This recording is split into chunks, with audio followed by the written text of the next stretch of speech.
വിതുമ്പുന്ന മാതാവും വിലസുന്ന മക്കളും. മാതാവിനെ കൊന്ന മക്കളൊക്കെ ഇന്ന് വിലസി നടക്കുകയാണ്.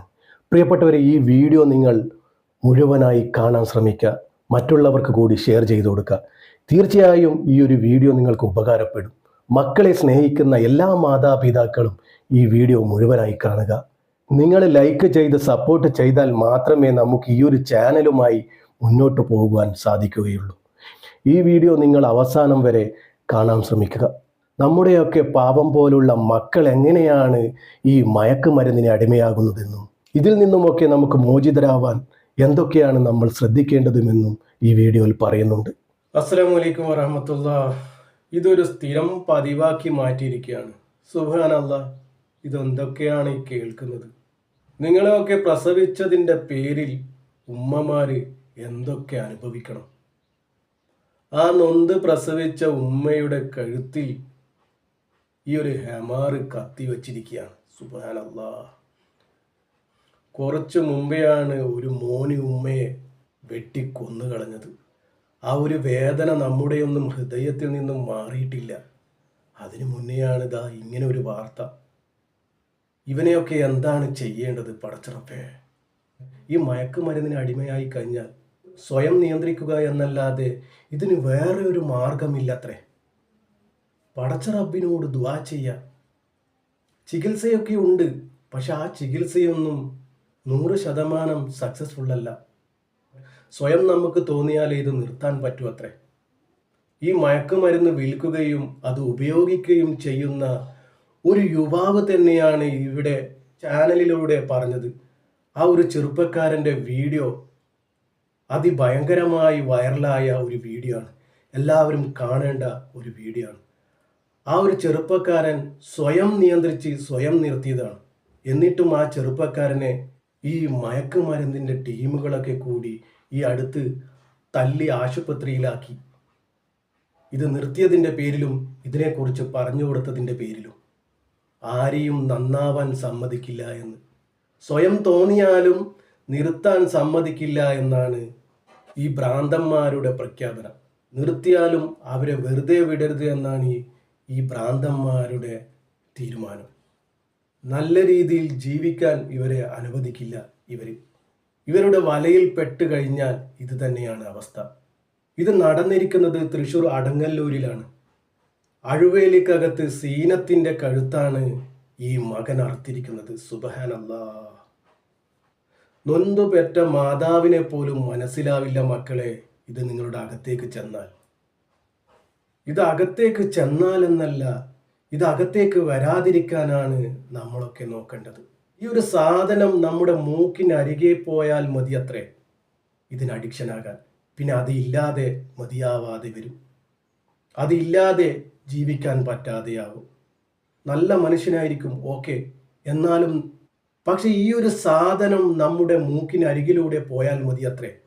ഈ എൻ്റെ മൂക്കിനരികിലൂടെ ആരെങ്കിലും ഇതുപോലുള്ള ഭ്രാന്തന്മാർ ഇതുപോലെ ഇങ്ങനെ ചെയ്തു കഴിഞ്ഞാൽ നമ്മൾ ഇതിന് അഡിക്ഷൻ ആകും അത്രേ. പടച്ചറബ് നമ്മളെയൊക്കെ കാക്കട്ടെ, നമ്മുടെ മക്കളെയൊക്കെ കാക്കട്ടെ. സുബ്ഹാനല്ലാഹ്, കേട്ടിട്ട് തന്നെ പേടിയാകുന്നു റബ്ബേ. നമ്മുടെ മക്കളെയൊക്കെ കാക്കണ റബ്ബേ.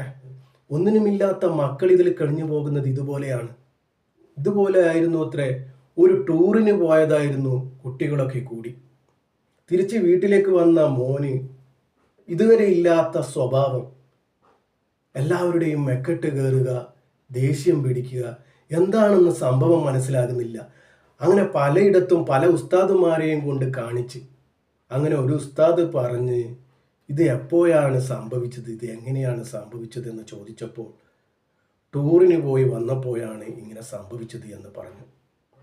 അപ്പോൾ ആ ഉസ്താദ് പറഞ്ഞത്രേ, ഈ കുട്ടി എന്തോ ഒരു മയക്കുമരുന്നിന് അഡിക്റ്റ് ആയിട്ടുണ്ടെന്ന്.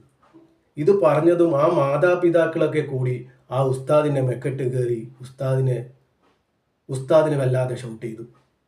എൻ്റെ കുട്ടി അങ്ങനെയൊന്നുള്ള കുട്ടിയല്ല, എൻ്റെ കുട്ടിയെ ഞാൻ അങ്ങനെയല്ല വളർത്തിയത്, അല്ലാതെ വേറെന്തോ കുട്ടിക്ക് പറ്റിയിട്ടുണ്ടെന്ന്, എന്തോ ശൈത്താനോ എന്തോ ഈ കുട്ടിയുടെ ദേഹത്തുണ്ടെന്ന്. അത് പറഞ്ഞതും ഉസ്താദ് പറഞ്ഞ് നിങ്ങൾ പോയിക്കോളൂ പറഞ്ഞു. അങ്ങനെ കുറച്ച് ദിവസങ്ങൾ കഴിഞ്ഞ് വീണ്ടും ഈ ഉമ്മ ഉസ്താദിൻ്റെ അരികിലേക്ക് പോവുകയാണ്. ഈ ഉസ്താദിൻ്റെ അരികിൽ തന്നെ ഉസ്താദിനോട് പറയാണ്, ഉസ്താദെ, എൻ്റെ മോന് നല്ല മോനായി, ഇപ്പം എൻ്റെ മകൻ പഴയതുപോലെ തന്നെ ഇപ്പം എൻ്റെ മോന് നല്ല സ്വഭാവമായിട്ടുണ്ട്, നല്ല മോനായിട്ടുണ്ട്, ഒരു പ്രശ്നവുമില്ല ഉസ്താദ് എന്ന് പറഞ്ഞു. ഉസ്താദല്ല പറഞ്ഞ മയക്കുമരുന്നിന് അടിമയായിട്ടുണ്ടെന്ന്. ഉസ്താദ് പറഞ്ഞു നിങ്ങൾ പോയിക്കോളൂ എന്നാണ്. എന്നുവെച്ചാൽ കുറച്ച് മുന്നേ പറഞ്ഞതിന് ഉസ്താദിന് വഴക്ക് കേൾക്കേണ്ടി വന്നതാണ്. അതുകൊണ്ട് ഉസ്താദ് ഒന്നും പറഞ്ഞില്ല, നിങ്ങൾ പോയിക്കോ എന്നാണ്. പടച്ച റബ്ബ് കാക്കട്ടെ, ഞാൻ ദുആ ചെയ്യാമെന്ന് ഉസ്താദ് പറഞ്ഞു. അങ്ങനെ ഈ കുട്ടി എങ്ങനെ നല്ല സ്വഭാവമായതെന്ന് ഞാൻ പറഞ്ഞുതരാം. ഇത്ര നാളും കുട്ടി ഒരു ഭ്രാന്തനെ പോലെ ആയിരുന്നു ആ വീട്ടിനുള്ളിൽ നിന്നും കാട്ടിക്കൂട്ടിയത്. അപ്പോൾ ഒരു ദിവസം ഈ കുട്ടിയുടെ ചങ്ങാതിമാരൊക്കെ വീട്ടിൽ വന്നിരുന്നു.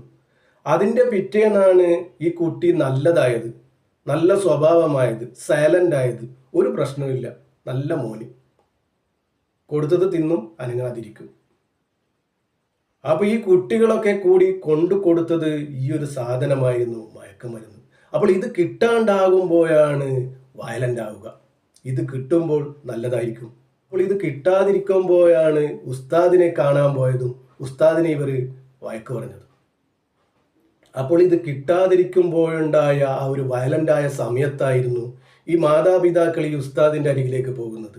എൻ്റെ മോന് എന്തോ ശൈത്താൻ കൂടിയിട്ടുണ്ടെന്നും ഉസ്താദ് അത് നോക്കണമെന്നും പറഞ്ഞു. അപ്പോൾ ഉസ്താദ് ഒറ്റ വാക്കിൽ തന്നെ ഉസ്താദ് പറഞ്ഞു എന്തോ മയക്കുമരുന്നിന് അടിമയായിട്ടുണ്ട്. അപ്പോൾ ഉസ്താദിനെ വഴക്ക് പറഞ്ഞു. രണ്ടാമതും ഉസ്താദിൻ്റെ അരികിൽ പോകുന്നത് ഈ മോന് സുഖമായി നല്ല ആശ്വാസമുണ്ടെന്ന് പറയാനായിരുന്നു. അപ്പോൾ ഈ സാധനം കിട്ടിയതിന് ശേഷമാണ് ഉസ്താദിനെ കാണാൻ പോകുന്നത്. സാധനം കിട്ടിയപ്പോൾ കുട്ടി നല്ലതായി. ഇതാണ് അവസ്ഥ. ഒന്നിനുമില്ലാത്ത പാവം കുട്ടിയായിരുന്നു. ആ മാതാപിതാക്കൾ പറഞ്ഞത് ശരിയാണ്. ഒരു ടൂറിന് പോയതായിരുന്നു, ആരോ വന്ന് മൂക്കിലൂടെ ഇങ്ങനെ വലിച്ചു കൊടുത്തതായിരുന്നു. ആ കുട്ടിയുടെ അവസ്ഥ ഇങ്ങനെയായിരുന്നു. പടച്ച റബ്ബ് മക്കളെ കാക്കട്ടെ. അങ്ങനെ ഈ സീനത്ത് എന്ന് പറയുന്ന ഉമ്മയെ മകൻ മുഹമ്മദ് എന്ന് പേരുള്ള പൊന്നുമോനാണ് കഴുത്തറുത്തത്. ഭാഗ്യം കൊണ്ട് രക്ഷപ്പെട്ടതാണ്. ഇപ്പോഴും ഹോസ്പിറ്റലിൽ തന്നെയാണ് ഉള്ളത്. സംഭവത്തിൽ പോലീസ് കേസെടുത്തിട്ടുണ്ട്. ഈ മുഹമ്മദ് വർഷങ്ങളായി ലഹരിക്ക് അടിമയായിരുന്നു. അതുമാത്രമല്ല, മുമ്പ് ഇയാള് സ്വന്തം ഉപ്പാനെയും ആക്രമിച്ചിരുന്നു. കഴിഞ്ഞ ആഴ്ചയല്ലേ ഇതുപോലെ ലഹരിക്കടിമപ്പെട്ട ഒരു മകൻ അച്ഛൻ്റെ കഴുത്തറുത്ത് കൊന്നുകളഞ്ഞത്. അതാണ് ഞാൻ പറഞ്ഞത്, ഈ ഒരു വാർത്തകൾക്കൊന്നും പ്രസക്തി ഇല്ലാതായിരിക്കുകയാണ്. പട്ടിക്കും പൂച്ചയ്ക്കും ഉള്ള വില വരെ ഇപ്പം മനുഷ്യന്മാർക്കില്ല. അങ്ങനെ ഒരു കാലഘട്ടത്തിലൂടെയാണ് ഞാനും നിങ്ങളൊക്കെ കടന്നു ചെല്ലുന്നത്. പടച്ച റബ്ബ് നമ്മളെയൊക്കെ കാക്കട്ടെ, നമ്മുടെ മക്കളെയൊക്കെ കാക്കട്ടെ.